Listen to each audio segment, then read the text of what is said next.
Hello everyone, welcome to my channel H D Orion. हम पढ़ रहे हैं accountancy for class 12 T S Grewal की टेक्स्ट बुक से, book 2 chapter 8 accounting for share capital company accounts. और अभी हम पढ़ेंगे when all the forfeited shares are not reissued. So let us see a question from the text book. Question number 88. XYZ Limited invited applications for issuing 50,000 equity shares of rupees 10 each. The amount was payable as on application rupees 3 per share, on allotment rupees 4 per share, on first and final call rupees 3 per share. Applications were received for 75,000 shares and pro rata allotment was made. Company ने 50,000 equity shares जो कि 10 rupees each के हैं issue किया, 3 rupees, 4 rupees और 3 rupees installments में। और company को 75,000 इक्विटी शेयर के लिए एप्लीकेशन आया जिसे कंपनी ने प्रोराटा में अलॉट किया। मतलब किसी का भी मतलब जिसने 3 शेयर्स अप्लाई किया उसको 2 शेयर्स मिले, और जो एक्सेस एप्लीकेशन मनी है उसको कंपनी अलॉटमेंट में इस्तेमाल करने के लिए अपने पास ही रख ली है, उसे रिफंड नहीं किया गया। Applicants for 40,000 shares were allotted 30,000 shares on pro rata basis. Applicants for 35,000 shares were allotted 20,000 shares on pro rata basis. अब pro rata की भी 2 कैटेगरी है। जिन्होंने 4 शेयर के लिए अप्लाई किया उनको 3 मिला, जिन्होंने 7 शेयर के लिए अप्लाई किया उनको 4 मिला। Ramu to whom 1200 shares were allotted out of group applying for 40,000 shares. So Ramu इस ग्रुप को बिलोंग करता है। एक ऐसा शेयर होल्डर जिसे 1200 शेयर्स अलॉट किया गया था और वो ग्रुप 1 को बिलोंग करता था, फर्स्ट वाले ग्रुप को, फेल्ड टू पे द अलॉटमेंट मनी। अब रामू जिससे 1200 शेयर्स अलॉट की थी कंपनी, उसने अलॉटमेंट मनी नहीं दिया and his shares were forfeited immediately after allotment. और अलॉटमेंट के ठीक बाद कंपनी ने रामू के शेयर को फॉरफिट कर दिया। Shamu who had applied for 700 shares out of the group applying for 35,000 shares। अब एक दूसरा शेयर होल्डर है शामू जिसने 700 शेयर्स अप्लाई किया था और वो सेकेंड ग्रुप को बिलोंग करता है। शामू सेकेंड ग्रुप को बिलोंग करता है। फेल्ड टू पे the first and final call, इसने फाइनल कॉल का अमाउंट नहीं दिया। His shares were also forfeited, उसके भी शेयर को कंपनी ने फॉरफिट कर लिया। Out of the forfeited shares 1000 shares were reissued. अब इन टोटल फॉरफिटेड शेयर्स में से 1000 शेयर्स कंपनी ने रीइश्यू कर दिया एट द रेट ऑफ ₹8 पर share as fully paid up. 8 rupees पे कंपनी ने रीइश्यू कर दिया और उसे फुल्ली पेड अप मान लिया। मतलब 10 रुपीज़ का शेयर है, फेस वैल्यू 10 है और 8 रुपीज़ में फुल्ली पेड मान रहे हैं, मतलब 2 रुपीज़ रीइश्यू का डिस्काउंट है। The reissued shares included all the forfeited shares of Shamu. और ये जो रीइश्यूड शेयर है 1000, उसमें शामू के पूरे शेयर इंक्लूडेड हैं। Pass necessary journal entries to record the about transactions. So we have to journalize it. Let us see the solution. So now solution 88। पहले analysis table देख लेते हैं क्योंकि यहाँ 2 कैटेगरी हैं। तो फर्स्ट कैटेगरी में एप्लीकेशन आया 40,000 शेयर्स के लिए और कंपनी ने अलॉट किया 30,000 शेयर्स। और सेकेंड कैटेगरी में एप्लीकेशन आया 35,000 शेयर्स के लिए और कंपनी ने अलॉट किया 20,000 शेयर्स। मतलब टोटल एप्लीकेशन आया 75,000 शेयर्स के लिए और टोटल अलॉटेड शेयर्स हैं 50,000 शेयर्स, क्योंकि कंपनी के पास तो 50,000 इक्विटी शेयर्स ही हैं। अब अमाउंट कितना आया ये पता लगा लेते हैं।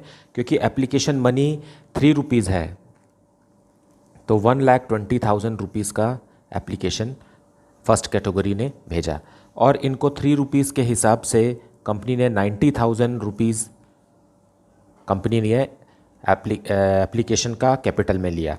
अब जो एक्सेस एप्लीकेशन है, मतलब 1,20,000 माइनस 90,000 हो गया 30,000 रुपीज़ हो गया, ये एक्सेस एप्लीकेशन मनी है और ये अलॉटमेंट में एडजस्ट होने के लिए कंपनी ने इसे रख लिया। तो हम चेक करेंगे कि अलॉटमेंट में क्या 30,000 रुपीज़ रिक्वायर्ड है कि नहीं। पहले इसको देख लीजिए कि कहीं कम तो रिक्वायर्ड नहीं है, तो उसे एक बार चेक कर लेते हैं तो इनको अलॉट हुआ है 30,000 शेयर्स। 30,000 शेयर्स पर अलॉटमेंट मनी 4 रुपीज़ है, मतलब 1,20,000 रुपीज़ कंपनी क्या करेगी, ड्यू करेगी। तो ये रकम तो बड़ी है, इसलिए 30,000 पूरा का पूरा एडजस्ट हो जाएगा, पूरा का पूरा एडजस्ट हो जाएगा। मान लीजिए यहाँ अलॉटमेंट मनी 20,000 होता, जो कि अभी तो नहीं दिख रहा है, बट 20,000 होता तो 10,000 रुपीज़ जो बचता वो फर्स्ट कॉल के लिए ट्रांसफ़र हो जाता। यहाँ पर पूरा 30,000 कंज्यूम हो जा रहा है अलॉटमेंट मनी में। अब यहाँ चेक करते हैं, 35,000 सेकेंड कैटेगरी में एप्लीकेशन आया है और 3 रुपीज़ एप्लीकेशन मनी है, मतलब इन्होंने 1,05,000 रुपीज़ कंपनी को एप्लीकेशन के समय भेजा। और यहाँ 20,000 शेयर्स अलॉट हुए हैं, मतलब 60,000 रुपीज़ यहाँ एडजस्ट हो गया। अब बच गया 45,000। 45,000 रुपीज़ जो है वो एक्सेस एप्लीकेशन मनी है। अब कंपनी यहाँ इस अमाउंट को अलॉटमेंट में एडजस्ट करेगी। सो 20,000 शेयर्स पर कंपनी अलॉटमेंट मनी 4 रुपीज़ के हिसाब से 80,000 रुपीज़ ड्यू करेगी, जिसमें ये पूरा का पूरा 45,000 एडजस्ट हो सकता है। सो ये पूरा एडजस्ट हो गया। अब यहाँ पर हमको पता चल गया कि 75 × 3 टोटल एप्लीकेशन मनी आएगा 2,25,000 और 3 रुपीज़ के हिसाब से 1,50,000 रुपीज़ कैपिटल में ट्रांसफ़र हो जाएगा और 75,000 रुपीज़ एक्सेस एप्लीकेशन मनी है जो कि अलॉटमेंट में एडजस्ट हो जाएगा। वो भी 2 कैटेगरी का अलग अलग मिला के, यहाँ 30,000 और यहाँ 45,000 मिला करके 75,000 रुपीज़ एडजस्ट हो जाएगा। So now journal entry for question number 88. Company invited application for 50,000 equity shares but received application for 75,000 equity shares. So पहले बैंक में अमाउंट आएगा, bank account debited to equity share application account.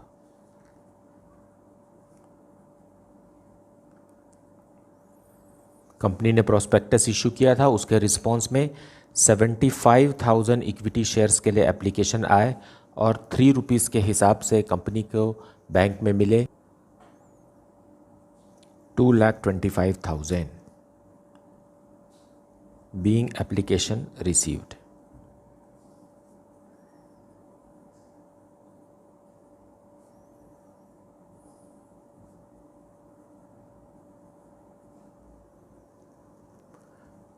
अब application money transfer करेंगे।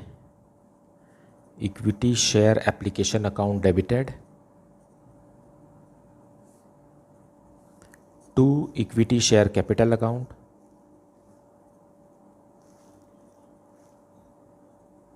यहाँ पर है 2,25,000। इसमें से सिर्फ 50,000 इक्विटी शेयर्स का एप्लीकेशन मनी ही कैपिटल अकाउंट में ट्रांसफ़र होगा, मतलब 1,50,000 ट्रांसफ़र हो गया और बाकी जो है वो इक्विटी शेयर अलॉटमेंट में जाएगा, क्योंकि शेयर्स प्रोराटा बेसिस पे है। मतलब कितना मिला था, 25,000 शेयर्स एक्स्ट्रा आए थे, उनका 3 रुपीज़ के हिसाब से 75,000 रुपीज़ एप्लीकेशन का अलॉटमेंट में यूज़ होगा। Being transferred, being application money transferred.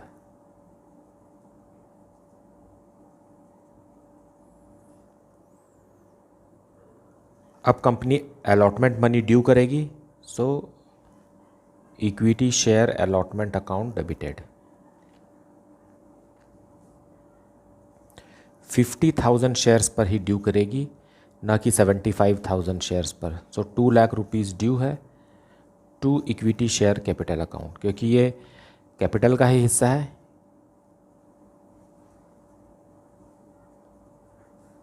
$2 lakh being allotment money due.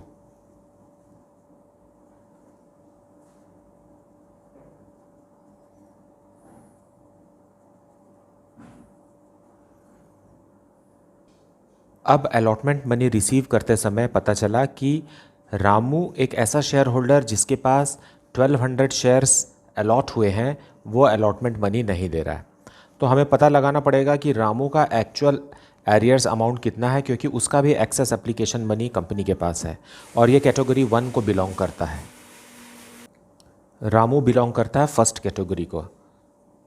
सो रामू फर्स्ट कैटेगरी है, 40,000 शेयर्स अप्लाइड, तो रिसीव्ड है 30,000 शेयर्स।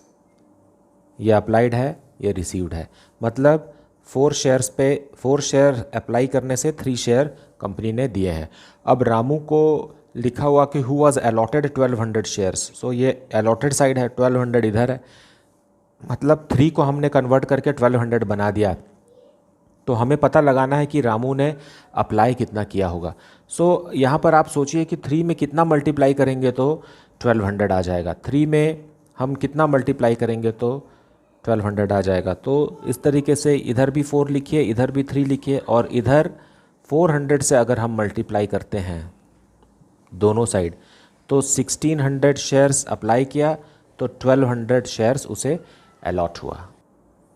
या तो इसे ऐसे समझें कि 4 अप्लाइड है तो 3 अलॉटेड है, तो 1200 अगर अलॉटेड है तो कितना अप्लाइड है इसे जानने के लिए यहाँ भी 1200 लिखेंगे और 4 से मल्टीप्लाई करेंगे और ऑपोजिट साइड 3 से डिवाइड करेंगे। सो 3 4 ये आ जाएगा 400 इंटू 4, मतलब हो गया 1600 अप्लाई किया तो उसे मिला 1200 shares. Very simple to calculate. अब एप्लीकेशन मनी था ₹3, so multiply it by 3, so ये आ गया 4800 रुपीज़ रामू ने एप्लीकेशन के समय दिया और कंपनी ने उसे 1200 शेयर दिया, मतलब 3600 रुपीज़ का कंपनी ने उसे अलॉट किया। तो इन दोनों को माइनस करेंगे तो आ गया 1200 रुपीज़। यही एक्सेस एप्लीकेशन मनी है।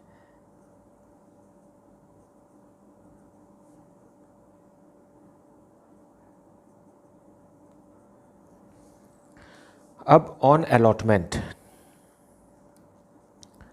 कंपनी ने रामू के 1200 शेयर्स, क्योंकि उसे 1200 शेयर्स अलॉट हुए हैं, पर 4 रुपीज़ के हिसाब से 4800 रुपीज़ कंपनी ने रामू का ड्यू किया और रामू अलॉटमेंट मनी नहीं दिया, लेकिन उसका एक्सेस एप्लीकेशन मनी तो है हमारे पास, तो वो हम यहाँ एडजस्ट कर देंगे 1200 रुपीज़। तो हमें पता चल गया कि 3600 रुपीज़, इसे माइनस करेंगे, 3600 रुपीज़ ही है जो इसका एरियर्स है। 4800 ड्यू था, लेकिन एक्चुअल में एरियर्स कितना है 3600 का है, क्योंकि रामू का 1200 rupees excess application money company के पास पहले से ही था। सो अब हम अलॉटमेंट मनी रिसीव करने की एंट्री करेंगे। So bank account debit, bank account debit to equity share allotment account.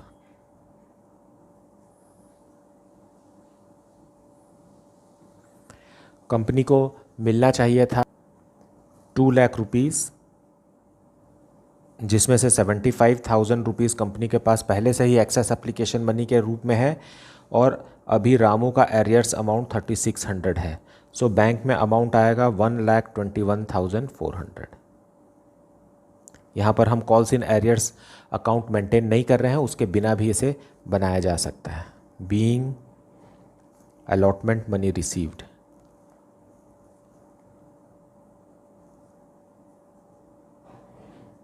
except on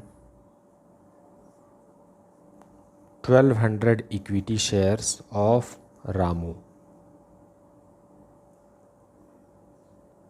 अब जब रामू ने अलॉटमेंट मनी नहीं दिया तो कंपनी ने डिसाइड किया कि इसके शेयर्स को फॉरफिट कर लिया जाए। So equity share capital account close हो जाएगा। Equity share capital account Ramu के शेयर के अमाउंट से क्लोज हो जाएगा। उसके पास 1200 शेयर्स हैं और कंपनी अब तक 7 रुपीज़ कॉल कर चुकी है, मतलब 8400 रुपीज़ से शेयर कैपिटल अकाउंट रिड्यूस हो जाएगा। और यहाँ लिखेंगे to equity share allotment account.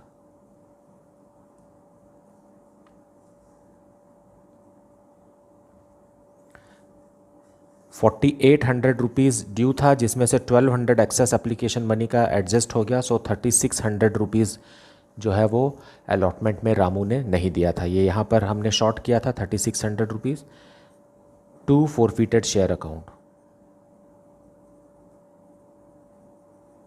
Forfeited share में हमें फॉरफिटेड अमाउंट लिखना है।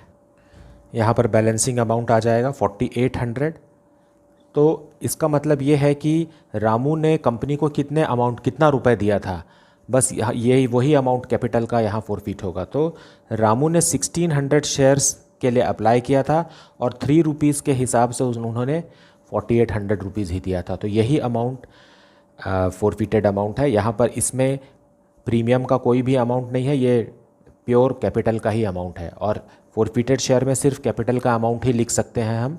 अगर प्रीमियम का अमाउंट मिला होता तो उसे यहाँ डिडक्ट करके लिखते।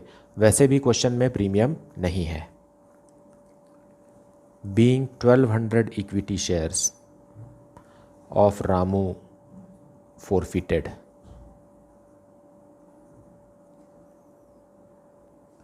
अब company first and final call due करेगी। So equity share first and final call account debited.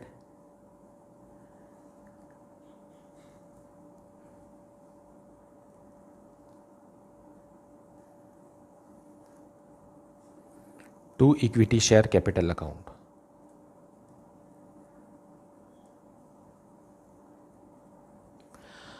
अब कंपनी के पास कितने शेयर्स हैं? 50,000 शेयर्स तो ओरिजिनली थे, लेकिन उसमें से 1200 रामू के शेयर कंपनी ने फोरफिट कर लिए हैं। इसका मतलब है कि 48,800 शेयर्स बचे हैं। इस पर कंपनी 3 रुपीज़ पर शेयर फाइनल कॉल का ले रही है। सो 1,46,400 रुपीज़ कंपनी ड्यू कर रही है। Being final call amount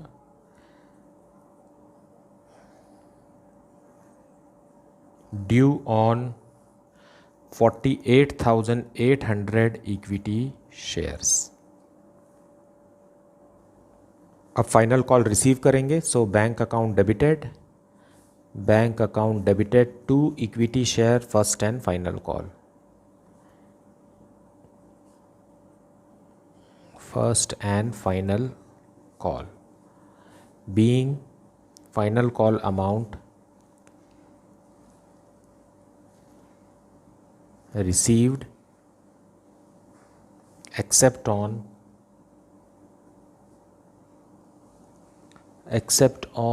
शामू's share.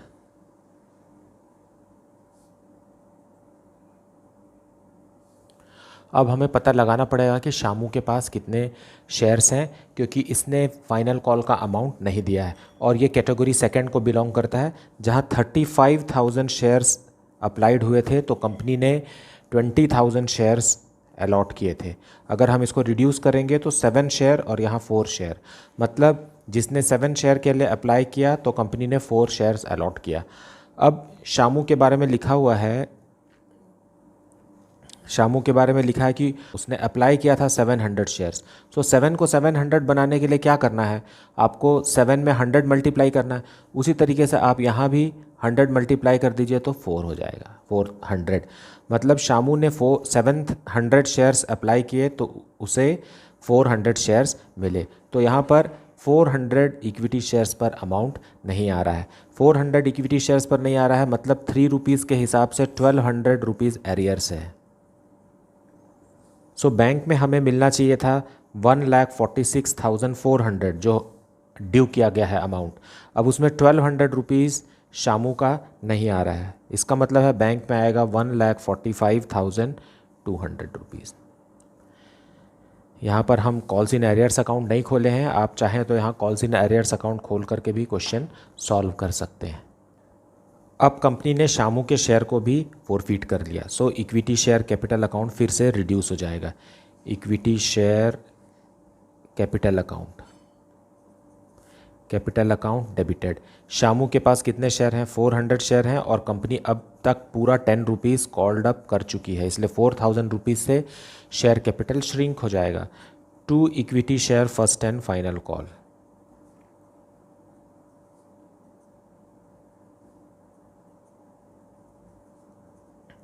Final call में उसने 1200 रुपीज़ नहीं दिया। To forfeited share account. Amount आएगा 2,800 रुपीज़। 2,800 रुपीज़ उसका फोरफिट हो गया, क्योंकि 2,800 plus 1,200 is 4,000। Being 400 equity shares of Shamu forfeited. यहाँ पर आप समझिए कि हर शेयर पर 7 रुपीज़ कंपनी ने फोरफिट किया है, तो जब रीइशू करेंगे तो ये 7 रुपीज़ पर शेयर के हिसाब से ही हमें कैलकुलेट करना है डिस्काउंट के लिए। अब कंपनी शेयर रीइशू कर रही है, सो 1000 शेयर्स रीइशू कर रही है कंपनी। कितने? 1000 shares at the rate of ₹8। So 1000 shares multiplied by 8 bank में आ जाएगा 8000, लेकिन इसे फुल्ली पेड अप मान रही है, मतलब 2 रुपीज़ डिस्काउंट दे रही है और ये डिस्काउंट फोरफिटेड शेयर से ही आएगा। Forfeited share account debited. दोनों ही केस में, रामू और शामू दोनों ही केस में कंपनी ने 2 रुपीज़ से ज़्यादा ही अमाउंट फोरफिट किया है, 2 रुपीज़ पर शेयर से ज़्यादा ही अमाउंट फोरफिट किया है। सो कंपनी कंफर्टेबली 2 रुपीज़ का डिस्काउंट दे सकती है। यहाँ तो आप देख सकते हैं कि हर शेयर पर 7 रुपीज़ कंपनी ने फोरफिट किया है। उसी तरीके से रामू के शेयर पर तो कंपनी ने 4 रुपीज़ पर शेयर फोरफिट किया है। Okay, to equity share capital account. Equity share capital account हो गया 10,000। कैसे 10,000? 1000 शेयर्स पर 10 rupees called up and paid up मान रहे हैं। बीइंग 600 forfeited equity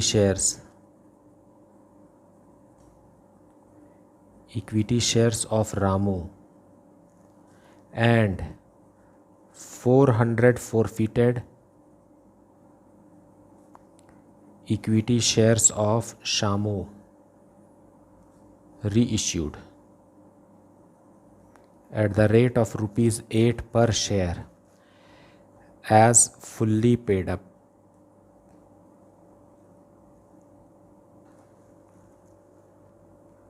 अब अमाउंट कैपिटल रिजर्व में ट्रांसफ़र करेंगे। So forfeited share account debited.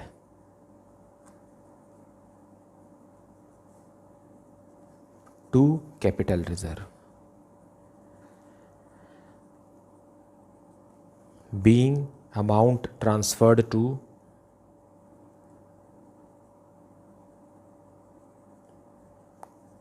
Capital reserve. अब यहाँ हमें कैलकुलेट करना पड़ेगा।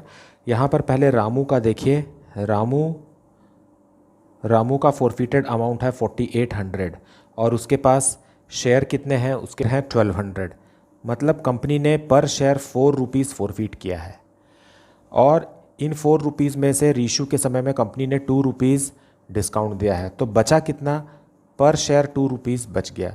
और कितने शेयर्स रीइशू किए हैं रामू के कितने शेयर्स रीइशू किए हैं? 600। सो 600 से मल्टीप्लाई करेंगे तो यहाँ अमाउंट आ जाएगा 1200 जो कैपिटल रिजर्व में ट्रांसफ़र होगा। रामू के 4800 में से 1200 कैपिटल रिजर्व में ट्रांसफ़र होगा। यहाँ 1200 शेयर फोरफिट हुए थे, उसमें से 600 शेयर ही रीइशू हो रहे हैं, मतलब इसका हाफ अमाउंट ही हमको कंसिडर करना चाहिए था। अब शामू के पास फोरफिटेड अमाउंट है 2800 शामू का और उसके पास शेयर है 400, मतलब कंपनी ने पर शेयर 7 रुपीज़ फोरफिट किया था और इसमें डिस्काउंट दे दिया रीइशू के समय में 2, मतलब हर शेयर 5 रुपीज़ बचा है जो कैपिटल रिजर्व में ट्रांसफ़र होगा। और शामू के पूरे 400 शेयर्स कंपनी ने रीइशू कर दिए हैं, मतलब यहाँ आ गया 2000 रुपीज़ जो कैपिटल रिजर्व में ट्रांसफ़र होगा। So total amount to be transferred to capital reserve is 3200। So यह अमाउंट हम लिख देंगे यहाँ 3200। पर शेयर के हिसाब से अगर आप कैलकुलेट करेंगे तो आपका कैलकुलेशन कभी भी रॉन्ग नहीं होगा। वैसे भी अगर हम अदरवाइज सोचें तो शामू का तो पूरा ही अमाउंट फोरफिटेड अमाउंट लेना है हमको 2800, प्लस रामू का 4800 रुपीज़ फोरफिट हुआ है, उसका आधा ही लेंगे क्योंकि उसका आधा ही शेयर रीइशू हो रहा है। 1200 शेयर्स फोरफिट किए थे और 600 शेयर ही रीइशू कर रहे हैं। अब इसमें से हमने डिस्काउंट कितना दे दिया? 2000 रुपीज़ डिस्काउंट दे दिया, तो बच गया 3200। अगर ऐसा भी कैलकुलेट करें तो सही है, परंतु अगर आप पर शेयर के हिसाब से कैलकुलेट करेंगे तो कैलकुलेशंस और फंडामेंटल्स और भी बेहतर है। I hope that you are understanding the concept of the chapter very well. If you are having any doubt, you can ask it in the comment section. Please like, subscribe and share the channel. Thank you so much for watching.